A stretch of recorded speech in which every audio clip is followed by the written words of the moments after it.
ko ishaka igikombe cya shampiyona nyuma yo gutsinda ikipe ya West Ham umukino tumvikanywe rumwe mu minota 90 yawo igitego 1-0 igitego cyabonetse ntekereza ko abafana ba Arsenal benshi bari bamaze kwiheba ku minota 43 Trossard umupira yarahawe na Odegaard nyamara ariko mu minota 5 y'inyongera Val yakuye igitego cyari cyatsinzwe na Wilson nuko birangira ari igitego 1-0 ikipe ya Arsenal yuzuza imikino 3 ikurikirana itsinda muri Premier League na wundi waherukaga kubikora ariko kandi ibi mikino 7 batsinda igitego 1-0 gishobora kuberekeza ku ntsinzi. Arteta arahumeka abona ko byose bigishoboka kuko yari yakinnye yamaze kumenya ko Man City yatsinze 3-0 Brentford. Nyuma yo kuva muri UEFA Champions League mu by'ukuri Mikel Arteta akoze akazi gakomeye cyane agasezera ikipe ya Atletico Madrid byamuzamuriye morale gutekereza ko no ku gikombe cya shampiyona yareba ko byashoboka mu mikino 3 yarasigaranye. Manchester City yakinnye kare itsinda Brentford yirusha ibitego 3 mu by'ukuri bigaragara ko ari ikipe yari sereye cyane baha message Arsenal ariko iramutse ikosa rito cyane Manchester City yasubira na lead cyangwa se yakongera kugira ijambo ku gikombe bituma rero barinjiye muri uyu mukino ku munsi w'ejo bafite pressure ikomeye cyane yaba bari inyuma. Murabizi ko Pep Guardiola yavuze ko nubundi ari inyuma ya West Ham avuga ati come on you irony cyangwa se nakazina kakabyiniro bita ikipe ya West Ham bigaragara ko nyine bari bayishyikiye ari benshi. Wari umukino ukomeye cyane kuko wari umukino w'ikipe ishaka igikombe cya shampiyona n'umukino w'ikipe ishaka kuguma mu cyiciro cya mbere ndavuga ikipe ya West Ham cyane ko ari ikipe ya 18 mu by'ukuri barareba uburyo bagoma mu cyiciro cya mbere bavuga bati tubonye amanota 3 byatuma dukomeza kotsa igitutu ikipe ya Spurs irakina uyu munsi na Leeds mu by'ukuri tukaba twagoma mu cyiciro cya mbere ari bimwe mu byakomezaga rero uyu mukino. Ukurikije imikino yose Mikel Arteta yakinnye yarimo yagiye muvuna ariko n'uyu wa West Ham wamuvunnye cyane unabirebera mu buryo yagiye akora remplacement yabanje kuvunikisha Benjamin White ibaze ko Ben White yavunitse nusanzwe hakina Timba ataragaruka bituma rero byatumye Declan Rice atajya kuri kabiri igeze kwakina n'ubundi muri sezo ubwo bakinaga n'ikipe ya Brentford Brighton bayisira ibitego 2-1 yaba nibuka neza ani kimwe kubusa cya Bukayo Saka ajyayo rero bituma muri mediane bisa naho bihindutse kuko nyine urumva mediane Arsenal itarimo Declan bigaragara icyo cye kiragaragara mu gihe Zubimendi yarajemo biza kurangira n'ubundi Zubimendi yarashyizemo amukuyemo ashyiramo Kai na ba Odegaard aza kubazanamo urumva uburyo mu match yari yamugoye cyane kugira ku minota 42 atarabona igitego kandi yaramaze kuramo na Bukayo Saka ashyiramo Madueke ngira ngo benshi bakiboneza remplacement yari amaze gukora binje mu minota 80 hasigaye minota 10 buri mufana wa Arsenal yatangiye kwiyeba bavuga ngo dushobora kunganya none biba bibi cyane ubwo umusore witwa Fernandez yawushaga igitego arebana n'umuzamu David Raya baravuga bati ibaze yo kijyamo none byari kuba birangiye kuko twari ko tujyana ko kuvuga ngo tunakibonye natwe twakora egalisation twaba tubonye inota rimwe imitima bituma itangira kubonye nyine cyane yewe na tansi irazamuka kuri bande tushe ikipe Arsenal ba Gabriel Henze bari tubona ko byari byakomeye cyane ariko kapiteni Martin Odegaard mu by'ukuri yongera kugaragaza ko hari ikimurimo hari impamvu ari kapiteni hari impamvu yaciye muri Real hari impamvu ari muri Arsenal warusimbuye urebye baro yatanze ayiha Leandro Trossard uburyo yayiholdinze akayigumana akakora dribble agategereza ko Trossard ahagarara neza akayishyira ku kirenge cye.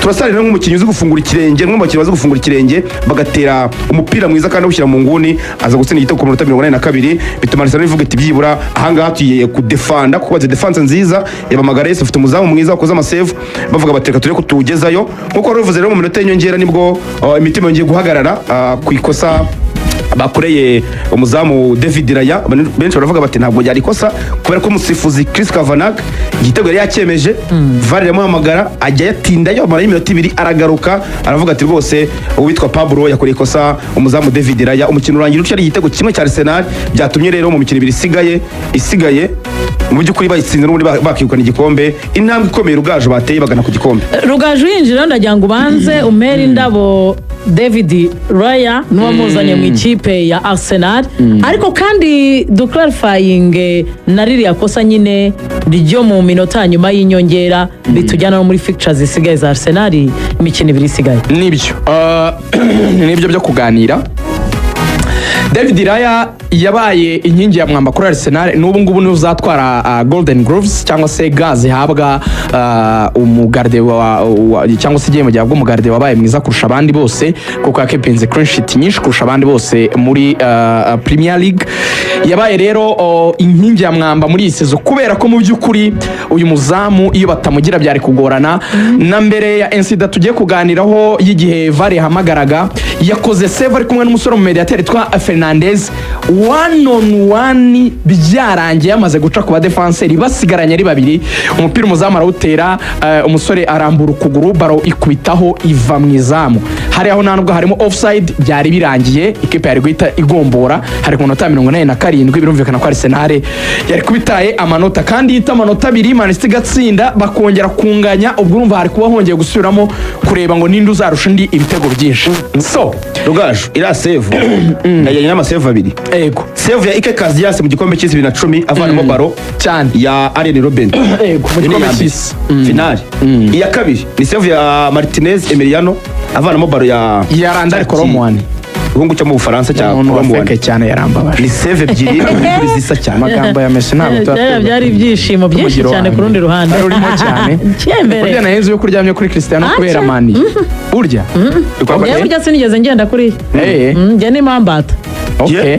Nahenze ko umufana wa mani yaba ari kuri Ronaldo rwose. Nagira ntunguye. Ngende hakurya. Aho rero ukuntu bimeze, ibyo nibyo byaje gutuma Arsenal igitego yari yatsinze cya Odegaard wa stepinze in mu by'ukuri nka kapiteni, ibintu bikomeye.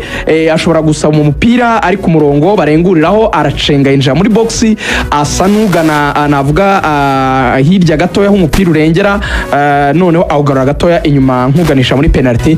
Trossard yari umaze match 25 nta gitego atsinda, yari afite critique nyinshi. Trossard uyu mwaka wa 2026 yari ataratera mu izamu ngo atsinde igitego, urumva niho critique zari zirari nyinshi. Abasha guterekamo igitego, mu by'ukuri kimwe mu bitego Arsenal ishobora kuzishimira ubuzima bwayo bwose, cyaje kubaha intsinzi. Ku munota wa 95 ikipe ya West Ham nayo irwana no kutamanuka mu cyiciro cya kabiri, kuko ngo ibintu zone ya relegation yaje kubona kona ihindurwa neza cyane n'umusore w'umwongereza Jarrod Bowen, ayihindura muri box.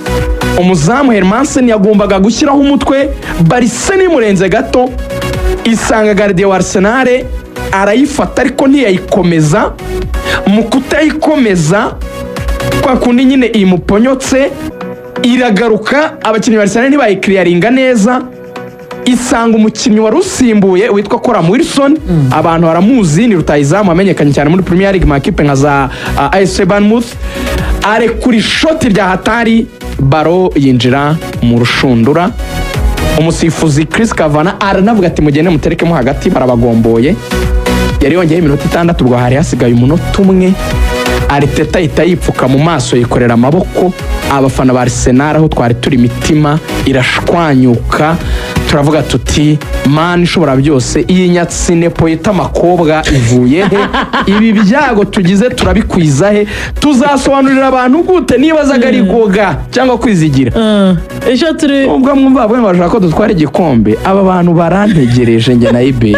Uri ahantu habi cyane, turi kumanga. muri kuri Ndetse mukoze nk'agakosa gato, nuko duse nta kintu kazongera kuvuga mu bantu. Kareka tugiye kubona tuti mbona abakinnyi ba Arsenal bazengurutse ku musifuzi, bati nyamara umukinnyi wacu gardien wacu bamufashe ukuboko. VAR irahamagara, bavuga yuko ngo ishobora kuba ariyo decision ikomeye ifashwe muri Premier League kuva VAR yabaho, kuko ushobora kuzadesida utwara igikombe. Barasuzuma hano, turaganira kinyamupira, singanira nk'umufana. yego Twese turabizi ko gardien ari umuntu iyo ari muri box uba protected cyane. Umukinnyi yitwa Pablo yarambuye ukuboko bidasubirwaho, afata umuzamu wa Arsenal ku kuboko, hano bita kwipinya rwose. No kuvuga ngo niba umuntu ari iburyo, ukuboko kwa kw'iburyo agasa n'ucishije ukuboko kwe hano, navuga ngo ku kuboko kw'iburyo akomeza mu ijosi, akaza agafata kwipinya yawe y'ukuboko kw'ibumoso, agafata donc ukundi kuboko kuri hirya, akagufata neza, agufasha n'intoki rwose. Ababonye footage zirahari. bivuga ngo ikosa kuba ari ikosa niryo, the foul is there, ikosa nta gushidikanya niryo. Ariko dore icyo abantu barekramaga mu mafoto ahari, Declan Rice yari afashe neza umukinnyi wa West Ham yamujisha witwa Suchek muremure cyane. Uyu mukinnyi yitwa Pablo wafashe umuzamu wa Arsenal ukuboko yari yakuruwe jezi na Magalhaes ari munsi ye. Urebye nanone hari undi mukinnyi wa Arsenal nawe wasaga n'uwafashe nanone undi mukinnyi wa West Ham. Bakavuga bati kuki barebye ikosa ryakozwe na Pablo niryo turanaryemera ntibatange penalty, kuko uko muvuga ngo umupira utaramugera mu biganza nibwo bari bamufashe ukuboko, ni nako umupira utaragera ku mitwe y'abo bakinnyi ba West Ham nabo bari bafashwe n'abakinnyi ba Arsenal babajishe bababuza gukora muvuma. Kandi umupira uri mu kirere, icyo twita iyo baro yamaze guterwa uri mu kirere, iyo ukoze ikosa rihanishwa penalty. Iyo ufashe umukinnyi ukamuholding, nubwo batagoye nyine abakinnyi ba West Ham nabo batabishyize mu bunyamugi, bakongera bakagarura indi ngo batese Arsenal nta bitego nk'ibi yagiye itsinda, aho babaga bakoreye umuzamu screening. Aho niho ndimo bagenda batanga kuri za Man United. Icyo nabivugaho babaze ikosa ryabaye mbere yandi. Erega sinakuvuga ngo ryabaye mbere yandi, no kuvuga ngo Arsenal uwarekramye cyane niwe wahawe ikosa, wagaragaje ubushake. Noneho West Ham abakinnyi bayo burabasha gufataho gato ukagwa, kugwa bura bituma nyine ikosa rigaragara, bo bahagaze ntibagwa. Shaje muri Premier League mbona n'insina ngufi yari igiye bigendera priority muri ijijuma kuko ni wabifataho byombi. Ubonye nka match abaye ya Zamalek ejo bundi na Yose marije igitego Zamalek yatsinze, bagahita basanga umukinnyi yari yakoze penalty, bakaza bagatanga penalty kuri Yose marije gatsinda. Penalty ni icyemezo utanga kiri wadinga neza ikintu kijya kungana n'igitego. Ziriya penalty akenshi na ziriya duel zikunze kubaho n'ubundi turetse no kuri Arsenal, abasifuzi bakazirengagiza ntibazitanga kuko ni ibintu biraka abakinnyi bafatana, ariko ku muzamu impamvu babirurinze out nuko byagennye igitego. Kandi umuzamu ari ndakorwa yakoze ku wundi bari muri duel cyangwa yamufashe, icyo si cyo priority kuruta gufata umuzamu barikamugera mu biganza adafite control akayirekura bagahita bayitsindamo igitego. So Nensida isi byari igitego. Muri make rero uraramye uvuze ko ryari ngenda yemera ikosa ryari. Nanjye rwose nabyemeraga yemeye rwose. N'abavuga rero kiriya ngo hari screening, birashoboka ko wenda Arsenal naho yabonye rigoga wenda na avantage nk'iyo, ariko icyatumye iriya decisive ifatwa muri crucial moments mu bihe bikomeye cyane, niyo mpamvu bakoze review iminota irenga 5 cyane. Probably ibyo mwagiye mubona muri match kuri juna ya 8 ya 9 n'iya 10 champions zigitangira, abasifuzi bagira kwirengagiza ibintu bimwe na bimwe kuko nta ange nta buremere babyakagize. Sibyo tandukanye umubyeyi ari kukubwira ngo ndashaka umuneke atwita inda y'amezi 8 n'umukobwa musireye kwino kubwira ngo ngurira fana, hari icyo hagaciro. Arsenal isigaje umukino wa Burnley n'ikipe ya Arsenal. Nuko dutashye umunsi mwiza, gahunda za Radio Rwanda zikomeze zibanogere. Ciao ciao.